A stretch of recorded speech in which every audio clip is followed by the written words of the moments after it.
cet hebdomadaire d'échange avec l'institution hospitalière. Ce samedi, nous allons parler des hépatites virales A, B, C, D, E, connaître son statut pour une meilleure prise en charge. Bonjour à tous et bienvenue, ça démarre tout de suite. L'hôpital Lacantini de Douala.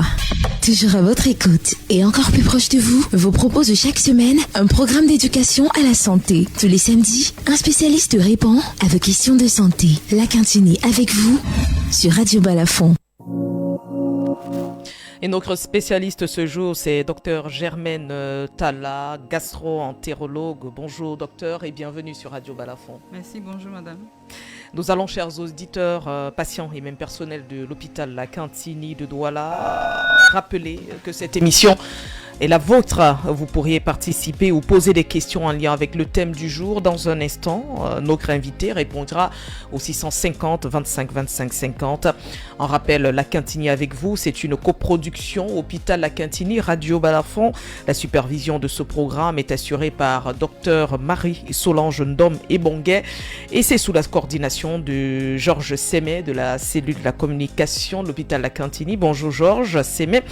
À la mise en onde de ce matin, Roman Delphin Yimti, à ce micro, je suis Marie-Flora Massana. Mesdames, Messieurs, merci de nous recevoir chez vous.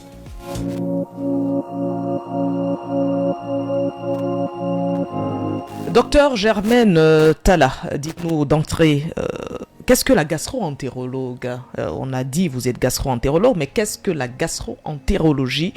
Une appellation savante qui mérite quand même des éclairages pour nos auditeurs et même nos followers. Merci pour cette question. Tout d'abord, bonjour à tous nos auditeurs. Je voudrais déjà remercier notre directeur, Dr Marie-Solange Ndom, pour l'occasion qu'elle me donne d'échanger avec vous. Merci à Radio Balafon qui nous accueille ce matin. La gastro-entérologie est une spécialité médicale qui étudie le système digestif et les maladies qui éventuellement pourraient perturber son bon fonctionnement.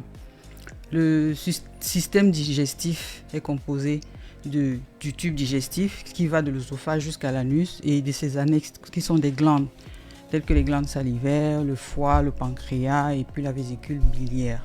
Et en vos qualités de gastro-entérologue, docteur Talla, dites-nous, quelles sont les maladies couvertes par cette spécialité médicale ? Elles sont très très nombreuses, on va essayer de citer les plus courantes. Toutes les maladies pouvant altérer la digestion, le passage des aliments. Déjà au niveau de l'œsophage, toute difficulté à avaler, lorsqu'on sent une gêne dans l'œsophage, qu'on appelle dysphagie, parfois ça peut être une douleur ou une odynophagie, qui souvent sont causées par des inflammations de l'œsophage. Au niveau de l'estomac, il y a ce qu'on appelle très souvent le mal gastrique qui peut parfois causer par des maladies ulcéreuses gastro-duodénales. On appelle ça le mal d'estomac. Le mal d'estomac, voilà. Le mal d'estomac, les maladies, parfois aussi, il peut y avoir des tumeurs. Et sur le plan intestinal, c'est les diarrhées, tout ce qui peut causer une diarrhée, les constipations. On note également les saignements digestifs, que ce soit par voie haute ou par voie basse. Donc ça veut dire que si on a mal au ventre, c'est le gastro-entérologue qu'on doit rencontrer. Oui, ou un mal de ventre à répétition. Oui, en général, initialement, ça peut être le gastro-entérologue qui fera un diagnostic. Si la pathologie est médicale, c'est le gastro-entérologue qui soigne, mais si ça nécessite une chirurgie, on réfère chez le chirurgien digestif. Mais il y a également les hépatites. On en parle d'ailleurs, c'est le thème de ce jour. Hépatite virale A, B, C, D, E, connaître son statut pour une meilleure prise en charge. Docteur Talla, quels sont les premiers symptômes des hépatites ? On peut bien imaginer que chaque type d'hépatite a ses symptômes particuliers. Est-ce le cas ? Bon, l'hépatite déjà, c'est une inflammation du foie qui peut être aiguë ou chronique. Il y a plusieurs causes des hépatites. Elles peuvent être virales, comme ce qui nous amène aujourd'hui, les hépatites virales. Elles peuvent également être toxiques par des médicaments, la prise d'alcool, également causée par un excès de gras, de graisse. En ce qui concerne les hépatites virales, il y en a 5 types, qui sont l'hépatite A, B, C, D et E. Les symptômes, en général, sont quand ils existent, parce que parfois, il n'y en a même pas. Au début, on ne peut ne pas avoir les symptômes. Quand ils existent, par rapport aux 5 types des hépatites, ils peuvent être pareils au début, à la phase aiguë. Bon, la différence, c'est beaucoup plus dans l'évolution. Et le souci, c'est beaucoup plus avec les virus des hépatites B C et D qui ont une évolution chronique vers la cirrhose et parfois même le cancer, contrairement à l'hépatite A et l'hépatite E.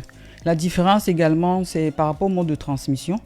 Pour l'hépatite A et E, c'est des maladies oro-fécales liées à la mauvaise hygiène alimentaire, contrairement aux hépatites B, C et D qui sont liées au contact avec du sang d'une personne infectée ou tout autre produit biologique sanguin. Donc, vous nous faites savoir que le patient, la personne souffrant d'une hépatite, peut ne pas avoir de symptômes. Oui, parfois c'est même c'est plus de 50% des cas au début. Oui, il peut ne pas avoir. Parfois, il y a des manifestations à la phase aiguë qui peuvent arriver.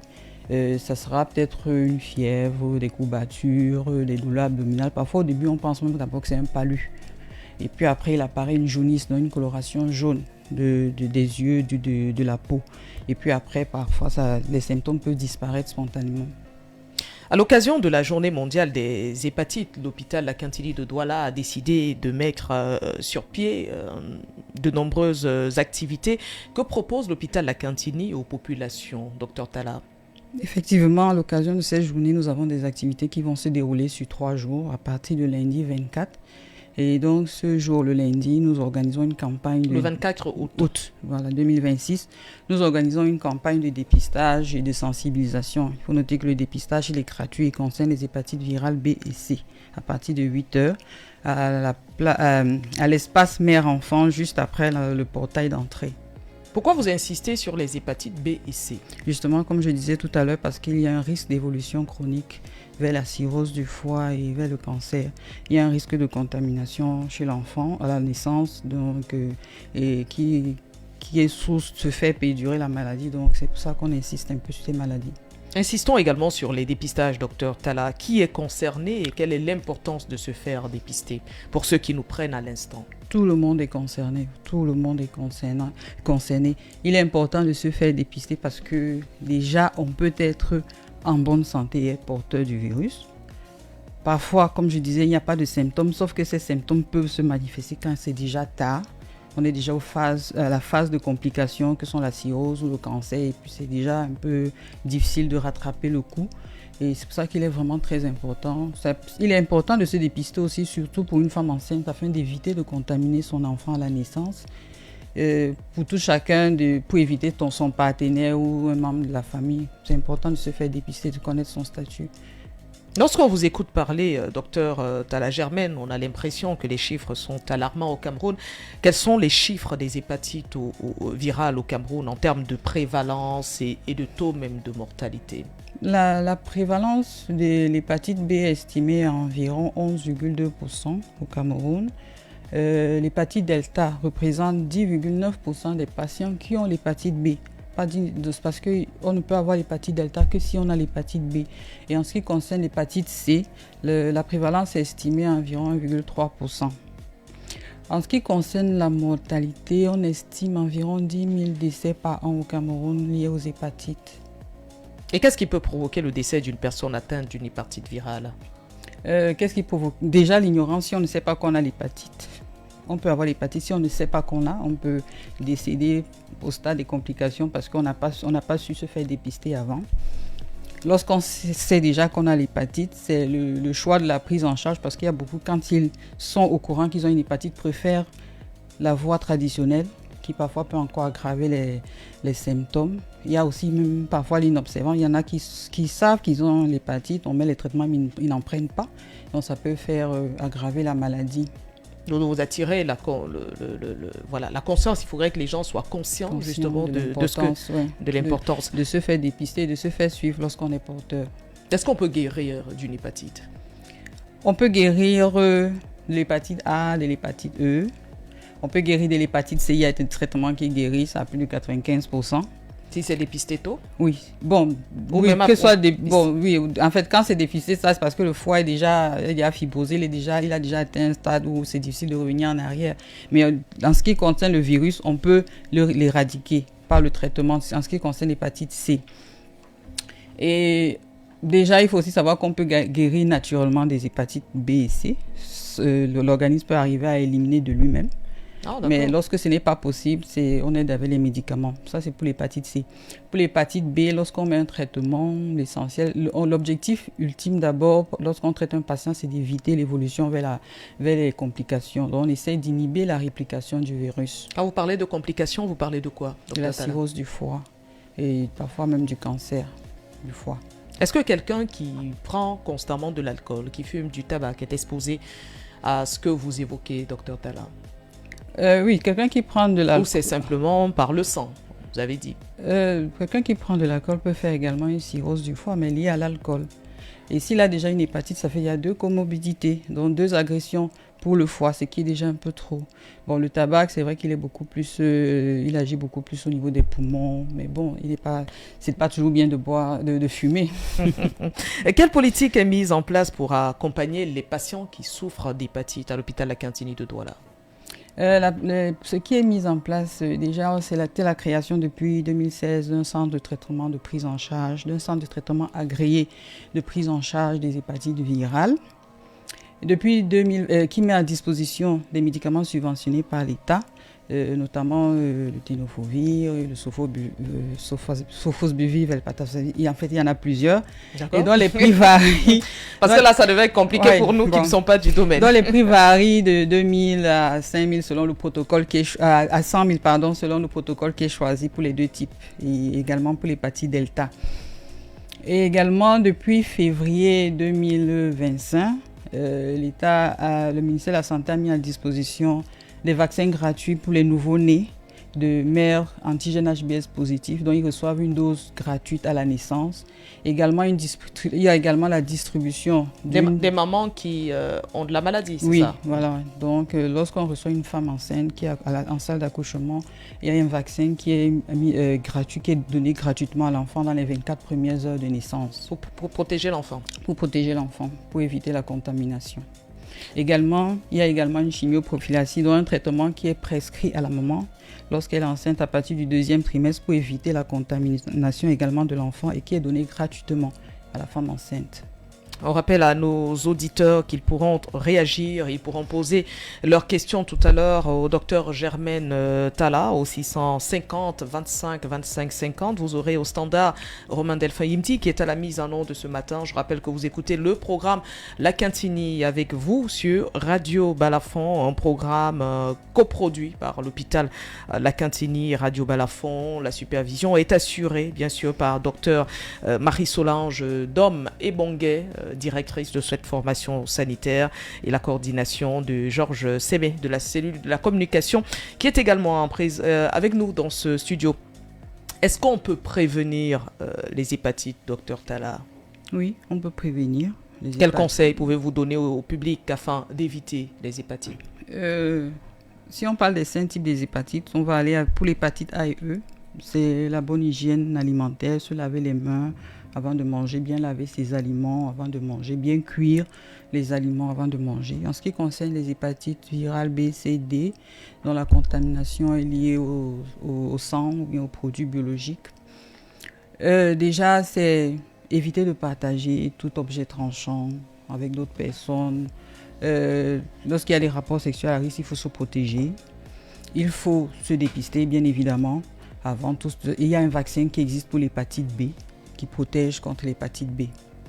Il est payant, ce vaccin? Pour les adultes, il est payant, mais il est gratuit pour les nouveau-nés. D'accord, il est payant pour les adultes? Oui, et il est déjà inclus dans le programme élargi de vaccination. Donc, c'est beaucoup plus payant pour les adultes. Depuis 2025? Voilà. Non, bien avant? Non, oui, pour le PEV, c'est depuis 2005. D'accord. C'est pour l'hépatite, pour la dose unique à la naissance qui est depuis 2025. Voilà. D'accord. Donc, si vous accouchez, rassurez-vous, ces jours-ci, que votre enfant respecte tous les vaccins et puisse bénéficier justement de ce vaccin en une seule dose, 2 doses, 3 doses, combien de doses? Déjà, c'est la dose à la naissance et puis après, il continue dans le programme élargi de vaccination. Oui. Dans un instant, donc, si vous avez une préoccupation, une question à poser à Dr Talla, je rappelle qu'elle est gastro-entérologue à l'hôpital La Quintini de Douala, eh bien, vous pouvez le faire au 650 25 25 50. Nous avons encore 10 minutes à passer avec le Dr Talla. Peut-être une première question. pas directement lié avec le thème du jour. La question, quand on a la bile, ça veut dire quoi? Il y a des gens qui disent j'ai la bile. Ça veut dire quoi, docteur Talla? Je ne sais pas si moi je peux vous dire que je sais ce que ça veut dire. Parce que la personne peut-être, c'est généralement lorsque la personne rejette et il c'est vomit chaud, oui, c'est normal chaud, puisque oui. La bile est sécrétée dans le duodénum, dans l'intestin, dans la première partie du tube digestif. Et c'est normal si on n'a pas d'aliments et qu'on vomit, on peut bien vomir cette bile. Le problème n'est pas la bile, le problème c'est le vomissement. Non. Pourquoi est-ce qu'on vomit? On va répondre à la question tout à l'heure. Je pense qu'on a un auditeur qui est en ligne avec nous. Auditeur, bonjour. Bonjour. Bonjour monsieur, comment je vous appelle? Moi c'est M. Massouk Penda depuis Yabassi. Monsieur Penda nous écoute depuis Yabassi. Docteur Talla également vous écoute. Une question? Je voulais savoir, demander à Docteur Talla, si nous qui avons les hépatites B, est-ce que c'est contagieux? Oui, c'est contagieux, que ce soit par voie sexuelle, que ce soit, bon, c'est vrai que vous êtes un homme, bon, que ce soit également par les objets souillés, si vous rasez, vous utilisez des lames et que vous blessez, et que peut-être votre enfant ou quelqu'un d'autre utilise, il peut se faire contaminer. Ok, merci beaucoup. C'est la préoccupation qui me dérangeait dans le moral. Merci infiniment, monsieur Talla, depuis Yabassi. Bonjour à toutes les populations de Yabassi qui nous suivent. Mais docteur Talla, on va peut-être profiter de la question de monsieur Talla. Dans ce cas, comment devrait se comporter une personne qui souffre d'hépatite B, par exemple? On va revenir sur la question parce qu'on a un auditeur en ligne. Auditeur en ligne, bonjour. Oui, bonjour madame, bonjour docteur. Bonjour. Une préoccupation, une question? La date de la campagne là. Très bonne. Donc, vous dites qu'à la naissance, votre enfant a bénéficié de ce vaccin dont parlait Dr Talla tout à l'heure, mais vous ne connaissez pas quelle suite pour votre prise en charge. C'est bien ça, madame? Oui. D'accord. Dr Talla, elle voudrait avoir la suite. Que devrait-elle faire? Il faut qu'elle consulte. Un bilan va être demandé pour essayer d'évaluer le stade de la maladie, pour essayer d'évaluer un peu on va dire la charge virale, et voir si c'est nécessaire qu'elle débute un traitement, si elle n'a pas commencé déjà pendant la grossesse. D'accord. Merci madame. Merci. Vous êtes satisfaite ou vous aviez une autre préoccupation? Donc, je peux commencer le traitement même dans quelques mois puisque je suis encore à la maison. Je ne peux pas laisser l'enfant. Mais vous pouvez partir à l'hôpital, vous faire consulter déjà. Parce qu'il a dit, docteur Talla Germaine a dit, il faudrait qu'on sache à quel stade se trouve la maladie et à partir de là, le médecin pourra vous mettre sous traitement et vous donner la conduite à tenir vu que vous êtes une jeune maman. Ok, merci. Merci, beaucoup de courage à vous, madame. Et ça rejoint justement la question de nos auditeurs de Yabassi tout à l'heure, docteur Germaine Talla, comment se comporter quand on souffre d'hépatite B? Quand on souffre d'hépatite B, déjà, la première des choses à faire, c'est de se faire suivre. Il est bien vrai qu'on ne soigne pas tous les patients. Il y a certains qui sont porteurs inactifs. Il y a d'autres qui font des réplications et chez qui on met le traitement pour éviter l'évolution vers les complications. Maintenant, en général, ce qu'on conseille déjà, c'est de dépister tous les membres de la famille, que ce soit les partenaires, tous ceux avec qui ils vivent. S'ils sont négatifs, on les vaccine pour éviter toute éventuelle contamination intrafamilial, toujours se protéger si on ne connaît pas le statut, si on n'est pas sûr que son partenaire n'est pas vacciné et immunisé. Parce qu'il y a des tests qui permettent de savoir si on a des anticorps qui nous protègent contre une éventuelle infection de l'hépatite par l'hépatite virale B. Il faut avoir son propre matériel coupant, donc ses propres lames de rasoir, donc rasoir, mais en fait les tondeuses, même bref, l'idéal c'est d'avoir son propre matériel. Un auditeur est en ligne avec nous. Bonjour. Bonjour madame. Bonjour, vous êtes sur Radio Balafon. Docteur Talla vous écoute. Je vous appelle de Bafsam. En 2017, j'ai été dépisté positif de l'hépatite C. Sauf qu'après 3-4 années par là, je suis retourné faire des examens et il s'est avéré que le test était négatif. J'ai par la suite fait des dons de sang dans des hôpitaux à plusieurs reprises. Je voudrais demander au docteur Talla, qu'est-ce qui s'est exactement passé? Est-ce que vous avez suivi un traitement pendant ces années?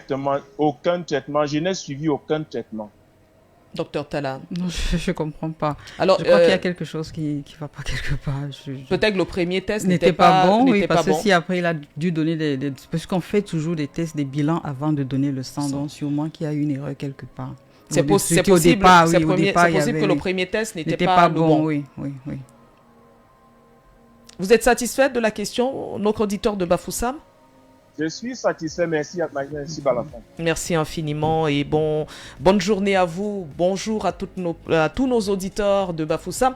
Mais docteur Talla, peut-être qu'il y a souvent un conseil. Moi, j'ai souvent suivi des médecins dire, lorsque vous faites un test, un examen, généralement de ce type, il faudrait en faire peut-être 2. Pour une confirmation du premier. En fait, il y a ce qu'on appelle les tests de dépistage rapide. Ce sont des tests qui sont rapidement faits. Maintenant, il y a aussi d'autres techniques plus sûres qu'on appelle ELISA. Et c'est ça ce sont des tests qui sont généralement réalisés pour confirmation. Oui, c'est ça. Ils sont nombreux, les auditeurs qui se bousculent. Auditeurs en ligne, bonjour. Bonjour, madame. Bonjour, monsieur. Vous êtes sur Radio Balafon. Docteur Germaine Talla vous écoute. Oui, merci, docteur, pour la thématique d'aujourd'hui. Je suis Alex. Bonjour. J'ai été dépisté porteur d'hépatite B, ça fait 13 ans. J'ai passé le temps chez un naturopathe et tout. Et Dieu merci, je me suis retrouvé à la clinique, ça fait 3 ans où j'ai fait mes tests. Mon docteur m'a suivi sur plusieurs examens que j'ai fait. Et aujourd'hui, je pense que j'ai retrouvé ma santé. Donc, je prie vraiment les Camerounais de faire très attention. Cette maladie est très, très, très dangereuse. Très dangereuse. Et surtout, il faut aller à l'hôpital. Ne suivons pas les naturopathes. Ils vont prendre de l'argent pour rien. Ils vous disent qu'ils ont le traitement, pourtant, ça nous aide pas. Heureusement que je suis rentré vite à l'hôpital et pour le moment, ça va nettement mieux. Et le personnel de l'hôpital à la cantine, l'équipe de gastro-entérologie de la cantine est très, très compétent. Les 4, je crois que c'est 4 médecins qui sont là-bas. Mais ma question est la suivante. Malheureusement, ça fait 3 ans que nous n'avons pas de traitement à l'hôpital à la cantine. Nous sommes obligés d'aller en pharmacie ou bien dans certaines structures se ravitailler pour les médicaments. Et ces médicaments coûtent un peu cher. Je ne sais pas si d'ici là, le ministère a dû ravitailler l'hôpital à la cantine ou bien le directeur de l'hôpital a ravitaillé la pharmacie pour que nous, les personnes, puissions bénéficier de ce traitement. Merci, docteur. Merci infiniment, Alex, pour ce témoignage. Oui, vraiment, merci beaucoup. Et le fait qu'il attire également l'attention des uns et des autres, qui dit que c'est à l'hôpital à Cantini, finalement, qu'il a retrouvé la santé, alors qu'il a passé des années chez les naturopathes. Mais il a cette préoccupation de médicaments, depuis quelque temps, pas disponibles dans les différentes pharmacies de la Cantini, obligé d'aller en externe, en pharmacie externe. Vous êtes au courant? Vous avez cette information, docteur Germaine Talla? Oui, bon, il parle de 3 ans. C'est vrai qu'il y a eu une rupture il y a 3 ans. Oui. Mais malheureusement, je pense qu'il n'est pas venu après parce qu'on a reçu des médicaments depuis tout ce temps. Il y a eu des médicaments. C'est vrai qu'actuellement, nous passons par une petite courte période de rupture, mais nous attendons actuellement l'approvisionnement des médicaments. Et quand c'est comme ça, il faut toujours de temps en temps revenir se demander si les médicaments sont déjà là. Parce que quand ils viennent, parfois quand ils arrivent une fois, on leur dit qu'il n'y a pas. Et après, ils ne reviennent plus pour chercher à savoir est-ce que c'est déjà revenu, oui, est-ce que c'est disponible, oui. Donc, on rassure notre auditeur que les médicaments sont disponibles. Non, en cours, on attend l'approvisionnement actuellement, oui. Peut-être avant d'avoir Georges Sémé qui est avec nous, une question d'un auditeur. Y a-t-il un lien entre hépatite et VIH-Sida? Le lien, c'est dans le mode de transmission. Ouais. Oui, donc... ils ont à peu près les mêmes modes de contamination, de transmission, peut-être à des pourcentages différents. Maintenant, les deux associés, l'un va altérer l'évolution de l'autre, mais va vite accélérer l'évolution vers la gravité. Surtout quand on est porteur du VIH, on va va rapidement évoluer vers des complications. Le lien également, c'est qu'ils partagent parfois le même traitement. Donc, un patient qui a l'hépatite B et le VIH recevra le même traitement. D'accord. Georges Sémé est avec nous. Bonjour Georges. Bonjour Marie-Claude, je salue ma collègue Dr Talla, je salue également les auditeurs et followers de cette émission.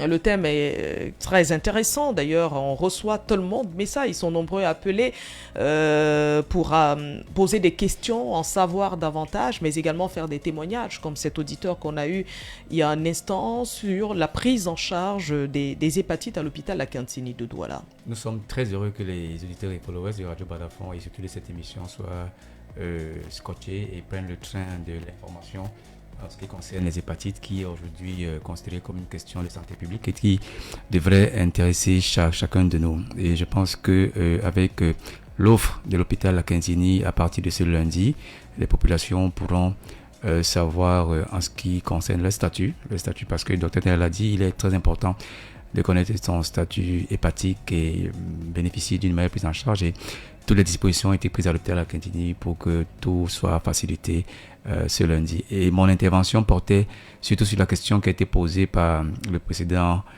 auditeur sur la disponibilité des médicaments. Oui. Il faut faire savoir aux populations que l'hôpital La Cantini dispose d'une pharmacie et de 11 points de vente de médicaments. Donc nous sommes bien outillés pour répondre à tous les besoins en termes de médicaments et de pharmacie, mais il arrive parfois qu'il y ait des ruptures nationales et ça ne dépend pas du tout de l'hôpital La Cantini. Alors la rupture qui a été signalée tout à l'heure relève certainement d'une rupture nationale. Nous avons les moyens de nous fournir un médicament, et lorsqu'on observe qu'il y a une rupture d'un médicament à l'hôpital La Cantini, c'est certainement sur le plan national. Merci infiniment pour cette précision, Georges Sémé. Merci, docteur Germaine Talla. Je rappelle que vous êtes gastro-entérologue à l'hôpital La Cantini. Merci d'avoir accepté de venir ce matin pour nous éclairer justement sur cette pathologie qui a plusieurs dérivés, A, B, C, D, E, et également rappeler aux uns et aux autres cette campagne qui démarre lundi prochain. Et il y a des numéros d'enregistrement, parce que les enregistrements sont encore possibles. Vous permettez que je les rappelle. Oui. Le 652 78 24 72, 652 78 24 72 et le 694 05 63 64. Vous vous appelez et vous serez tout de suite orienté. Merci, Georges. Un dernier mot, docteur Germaine Talla? C'est que nous attendons tout le monde pour le dépistage de lundi. Et ce n'est pas que la seule activité. Le mardi, nous avons une activité sportive parce qu'un foie sain, c'est également une bonne activité physique. Et c'est à 14h et à 15h, nous avons un atelier de nutrition diététique. On aura des enseignements théoriques et pratiques sur une bonne alimentation pour un foie sain. Le mercredi 26, c'est une conférence. Et n'oubliez pas d'avoir les bonnes attitudes justement pour éviter de se retrouver à l'hôpital. Bien sûr. Et de rencontrer docteur Germaine Talla. Et les autres spécialistes. Merci infiniment à vous. Merci à vous aussi. Merci Georges. Merci également à Romain Delphin Yimti à la mise en onde. Chers auditeurs, internautes, followers, merci. On est en pleine formation et ne manquez pas de visiter leur page précisément pour être au parfum de ce qu'il faut. Flora Massana, merci. Il est 10h sur Balafon. Les programmes se poursuivent. Bon Balafon. Il est 10h et Momo tu gères. Cette rentrée, gagne chaque jour des laptops, bourses scolaires, homebox et des bonus imbattables. Tape étoile 126 dièse ou étoile 237 dièse ou New Momo App. Aïe, aïe, aïe, aïe.